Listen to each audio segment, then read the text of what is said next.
sommes à la fin du match du grand classico de la République démocratique du Congo. Vous, du côté de Vecleur, comment ça se passe? Ça se passe très bien, on est serein. Et on est content d'être ici parce que c'est un grand derby, donc c'est un grand match. Et on fait le football pour jouer des grands matchs. Donc c'est un réel plaisir de venir jouer à Mazembe. Même si c'est un match qui est attendu, c'est surtout parce que c'est un match qui est attendu de tous. Donc on est là, on se prépare et on espère demain offrir un très bon spectacle pour le football congolais. Et sur le plan tactique, le plan du jeu, pensez-vous être supérieur à TP Mazembe? Ça c'est le terrain qui le dira. Nous on s'est préparé pour gagner ce match-là.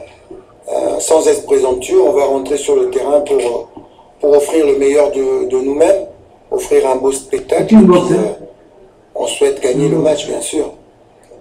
Tout simplement.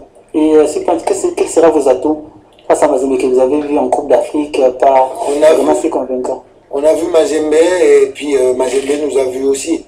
Donc je pense que c'est un match qui va être équilibré. Nos atouts, je ne vais pas vous les révéler là, ni ce que j'ai cru déceler comme défaut de Mazembe, je ne vais pas vous le révéler non plus. Tout simplement, on vient avec notre enthousiasme, notre envie de faire un très bon résultat ici. L'ambiance de l'enceinte que vous avez reçue, comment vous l'avez trouvée? Non, elle est très courtoise. Il n'y a pas autre chose. On a pu s'entraîner tranquillement, de façon très agréable. Donc, non, c'est comme ça que ça doit être partout. C'est comme ça que ça doit être partout. Encore une fois, je l'ai dit la dernière fois que je suis passé ici. Le foot, c'est pas la guerre. Le foot, ça unit les gens. Et moi, je vous dis, je suis ici avec grand plaisir pour jouer un grand match. Je vous dis encore une fois, avec grand plaisir. Parce que le football, ça reste du plaisir. Pour nous. Et nous aussi, on espère être très coriace pour Mazembe. C'est pour ça qu'on joue les matchs. On ne joue pas les matchs pour gagner 10-0, 15-0. On joue les matchs pour jouer justement des adversaires valeureux. Donc, ça doit se passer dans la bonne ambiance. Je veux dire, sur le terrain, on doit se livrer à fond.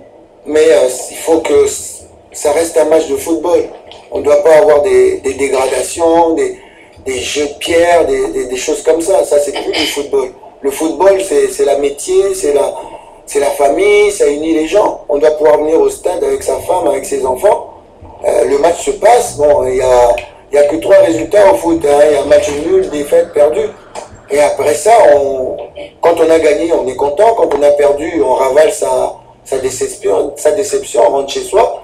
On travaille pour améliorer, justement. Mais il ne doit pas y avoir de débordement. Et là, cette semaine, il y a eu des choses incroyables dans le football. Le Real qui a pris 4 buts à Dortmund, le Barça qui a pris 4 buts au Bayern. Je crois qu'il n'y a pas eu d'émeute, il n'y a pas eu de mort. Et pourtant, on parle des grands matchs vus par tout le monde entier. Et donc, il n'y a pas de raison que ça se passe comme ça se passe aussi bien ailleurs et qu'il y ait des soucis ici. Pourquoi? Il n'y a pas de raison qu'il y ait des soucis. Nous, il y a eu des jets un petit peu partout. Je ne parle pas de Lubumbashi, hein, c'est toute la République. À Lupopo, il y a eu le match arrêté à Virunga. Pourquoi? Ça reste du football. Il faut que les gens reviennent un petit peu à une logique, à un respect. Les gens viennent jouer au football pas pour mourir. Ils viennent pour offrir un spectacle. Alors c'est pas logique de leur jeter des pierres. Voilà un petit peu. Merci coach.